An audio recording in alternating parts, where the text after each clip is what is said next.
اعوذ باللہ من الشیطان اللعین الرجیم بسم اللہ الرحمن الرحیم الحمد للہ رب العالمین بارئ الخلائق اجمعین باعث الانبیاء والمرسلین والصلاة والسلام علی حبیبہ وخیرتہ حافظ سرہ ومبلغ رسالاتہ ابی القاسم محمد اللہم صلی علی محمد وآل محمد وآلہ الطیبین الطاہرین المعصومین المظلومین لا سیما بقیت اللہ فی الارضین واللعن الدائم علی اعدائہم اجمعین من یومنا ھذا الی قیام یوم الدین اما بعد فقد قال علی علیہ السلام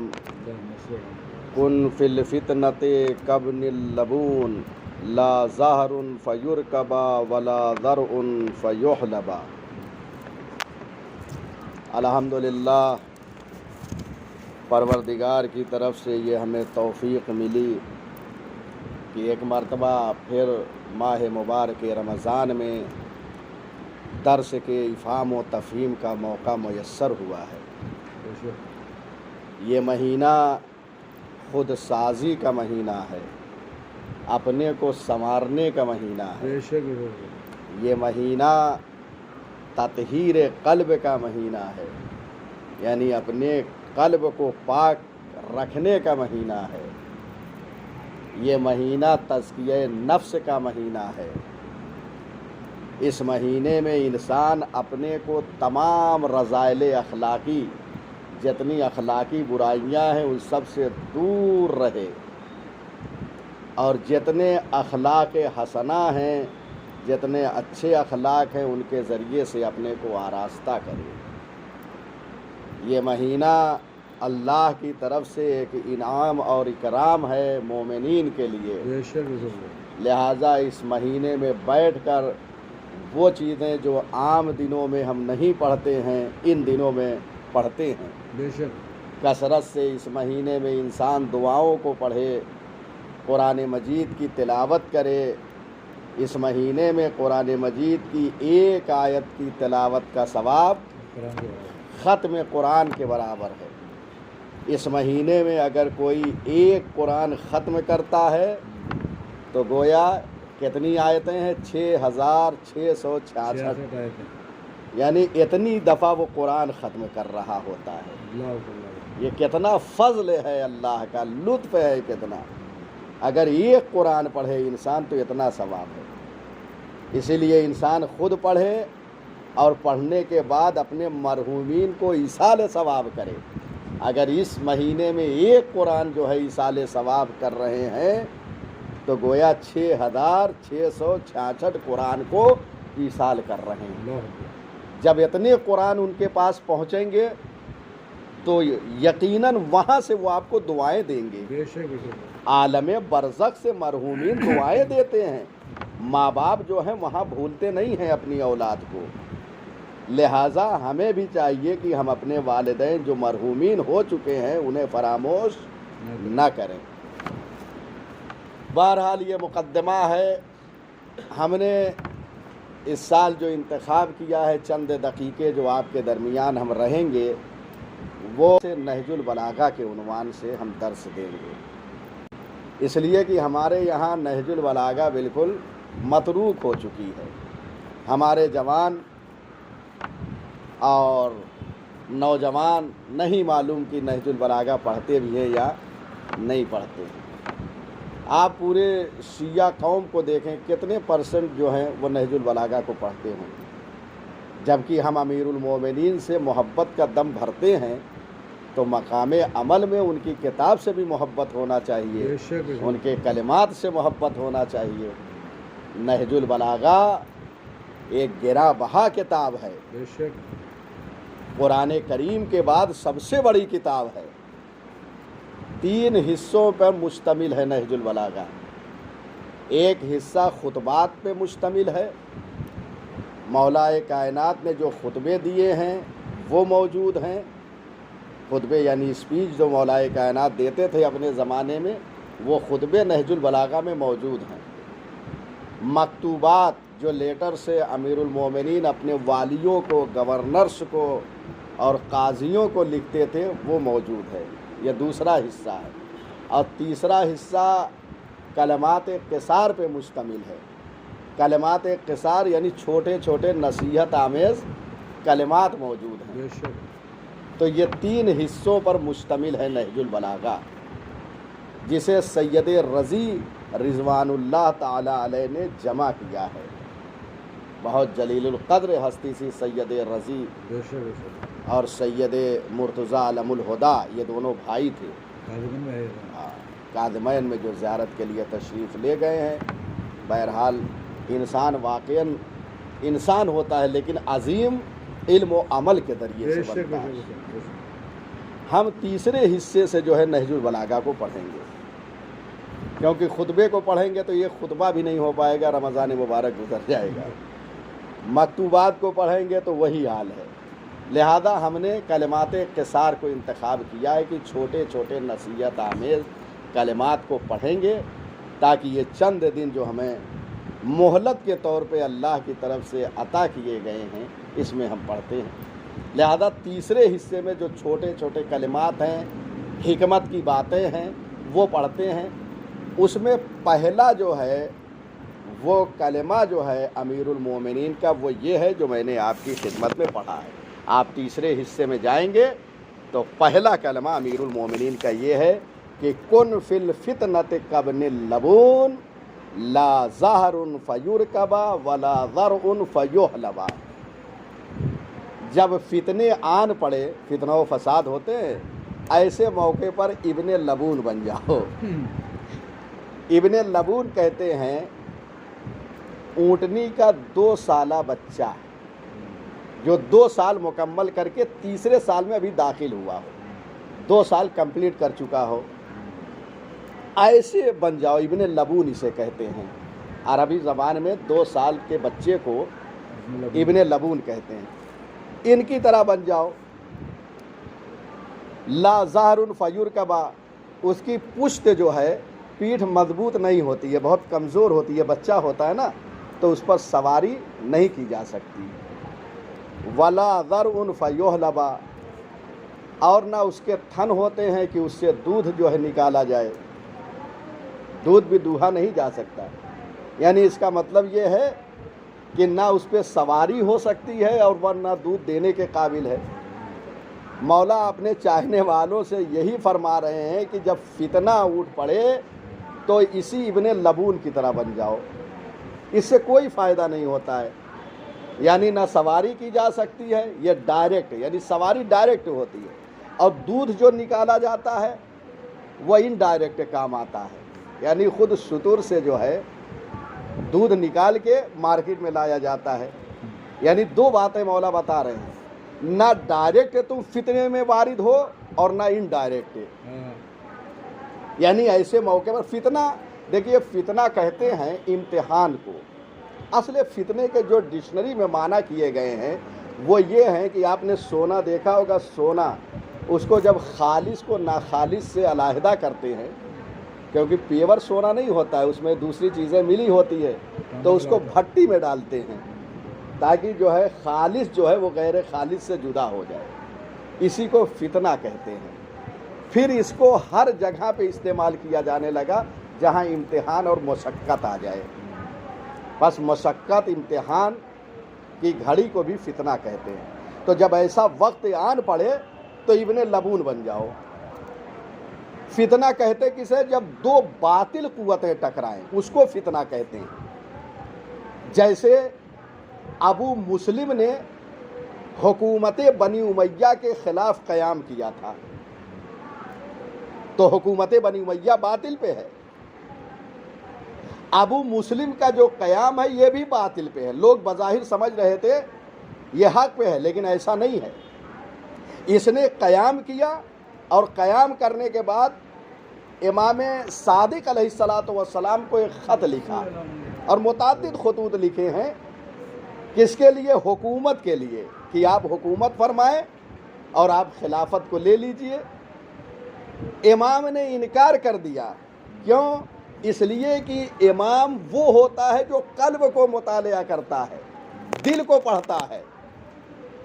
امام دیکھ رہے تھے بظاہر حکومت کی پیشکش ابو مسلم تو کر رہا ہے، لیکن بباطن حکومت بنی امیہ کو ہٹا کر حکومت بنی عباس کو لانا چاہ رہا ہے۔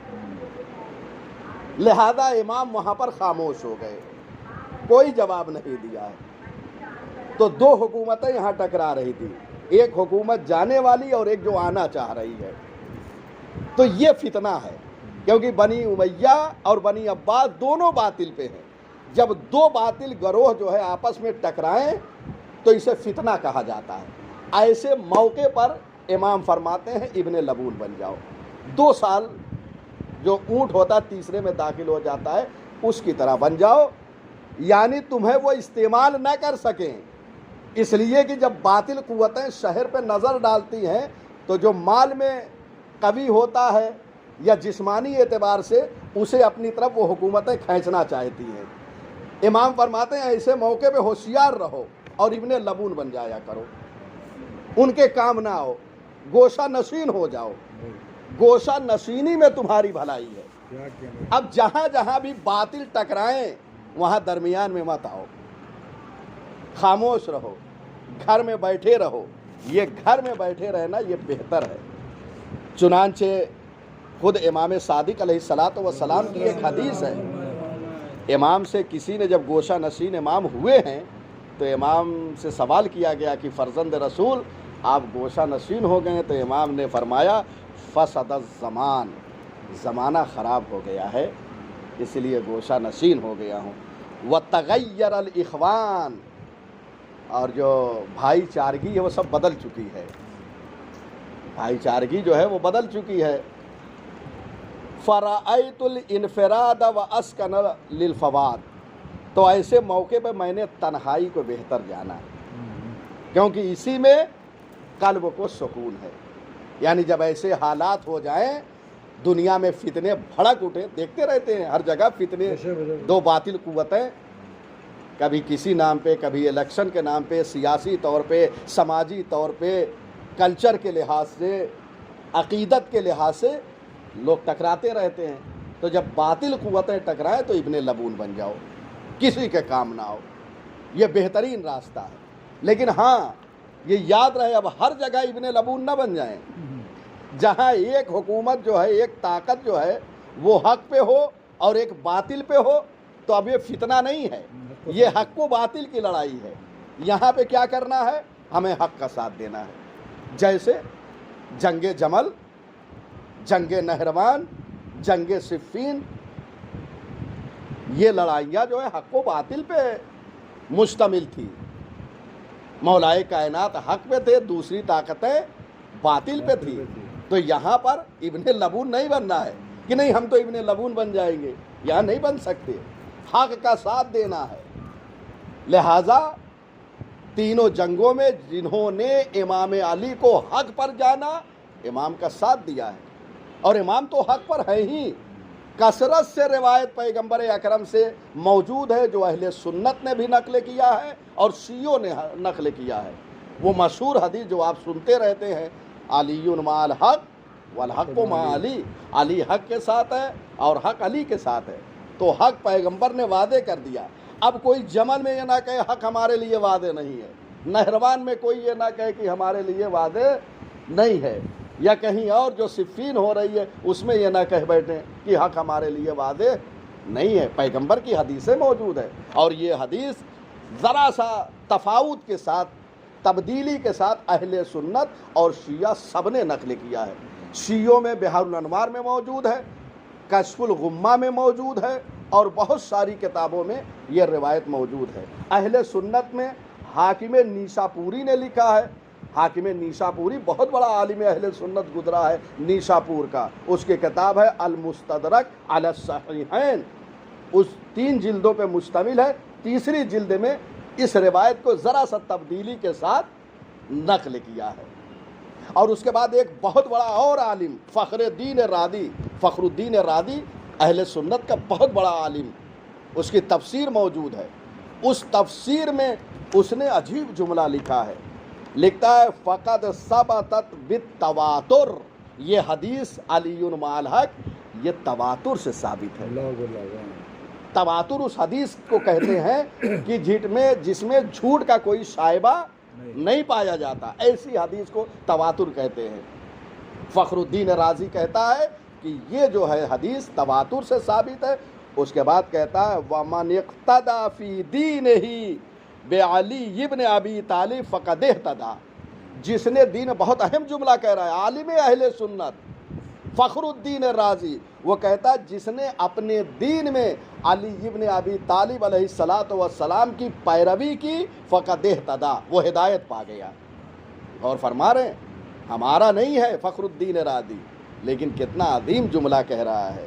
اس کے بعد کہتا ہے دلیل بھی تو ہونا چاہیے، دلیل بھی دے رہا ہے، مختصر سے کلمات میں وہ دلیل کو بھی پیش کر رہا ہے۔ غور فرمائیے، کہہ رہا جس نے علی کی اقتداء کیا، پیروی کیا، وہ ہدایت پا گیا، وہ نجات پا گیا۔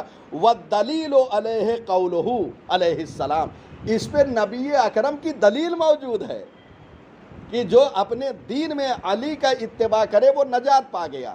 دلیل میں کہتا ہے اللہم ادر الحق ما علی حیث دار، پروردگار حق کو ادھر موڑ جدھر علی مڑ جائے۔ دیکھ رہے یہ دلیل کے طور پہ، اس کا مطلب یہ ہے کہ حق علی کے پیچھے پیچھے چل رہا ہے، اب جو علی کے پیچھے ہوگا وہ حق ہوگا۔ لہذا ہر جنگ میں حق وعدے تھا، حق امیر المومنین کے ساتھ تھا، جہاں پہ حق و باطل کے جنگ ہو وہاں آپ کو حق کا ساتھ دینا ہے، ایسا نہیں وہاں ابن لبون بن جائیں۔ بہت سے ایسے ہیں جو ہر جگہ ابن لبون بن جاتے ہیں کہ حق و باطل کے جنگ میں جا کے گھر میں بیٹھ جاتے ہیں، ہم سے کیا مطلب، ایسا نہیں ہے۔ میدان محشر میں جواب دینا ہوگا۔ آج بھی اگر دو گروہ لڑ پڑے ایک حق پہ ہو تو ایسا نہیں کہیں ہم حق کا ساتھ نہیں دیں گے، نہیں، آپ کو حق کا ساتھ دینا ہے۔ اگر اس زمانے میں حق آپ کے لیے روشن ہو گیا کہ یہ حق پر ہے اور یہ باطل پر ہے، آپ کو ساتھ دینا ہے حق کا۔ حتیٰ کہ دو گروہ اگر مومنین کا قتال کرنے لگے، ہو سکتا ہے مومنین کا دو گروہ بھی ٹکرا جائے، تو آپ کو کیا کرنا ہے؟ یہاں پہ بے طرف نہیں رہنا ہے، آپ کو یہ دیکھنا ہے کہ پہلے ان کے درمیان صلح و آشتی کرائیں۔ غور فرما رہے ہیں، قرآن مجید میں یہ آیت موجود ہے، میں تمام کر رہا ہوں۔ قرآن مجید میں وَإِن طَائِفَتَانِ مِنَ الْمُؤْمِنِينَ اقْتَتَلُوا فَاصْلِحُوا بَيْنَهُمَا، اگر مومنین کے دو گروہ ٹکرا جائیں آپس میں تو کیا کریں؟ فَاصْلِحُوا بَيْنَهُمَا، ان کے درمیان صلح کراؤ۔ یعنی ایسا نہیں ہے کہ اگر دو گروہ لڑ رہا ہے آپ جا کے اس میں آگ میں پیٹرول چھڑک دیں، وہی چلتا ہے، جبکہ ایسے حالات زیادہ پیدا ہو رہے ہیں۔ ایسے حالات سے بچنا چاہیے۔ ہر ایک کی ذمہ داری ہے میدان محشر میں، ہر ایک کو اپنا حساب و کتاب دینا ہوگا۔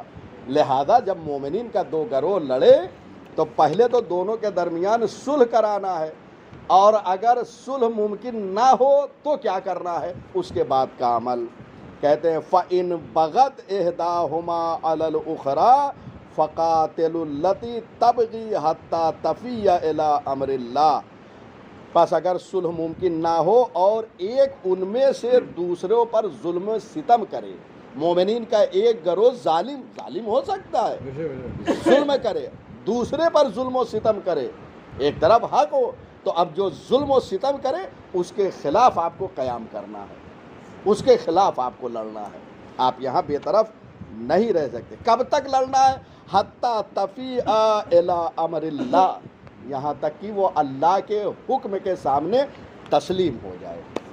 اور فرما رہے ہیں خلاصہ مطلب کیا ہوا؟ جب کبھی دنیا میں فتنہ بھڑک اٹھے تو ابن لبون بن جاؤ، ان کے کام نہ ہو، نہ اپنی طاقت دکھاؤ کہ وہ تمہیں اپنی طرف کھینچ لیں، نہ اپنے مال و دولت کو دکھاؤ، جبکہ ہوتا ایسا ہی ہے۔ الیکشن کا زمانہ یا طاقت بھی دکھا رہے ہیں اور پیسہ بھی دکھا رہے ہیں، اور جہاں دکھانا چاہیے وہاں نہیں دکھا رہے۔ تو ایسے موقع پر جہاں لڑائی ہو بے طرف ہو جاؤ، یہ خلاصہ ہے فتنہ۔ لیکن جہاں پر حق و باطل کی لڑائی ہو وہاں پر حق کا ساتھ دینا ہے، باطل کے خلاف۔ یہ دو مطلب بہت اہم ہے، اس کو رکھیے اور اس پر عمل پیرا ہوں۔ وصلی اللہ علی محمد وآلہ الطاہرین۔ اللہ الرحمن الرحیم، لا یکن وزاغت الأرض ومن في السماء وأنت المستعان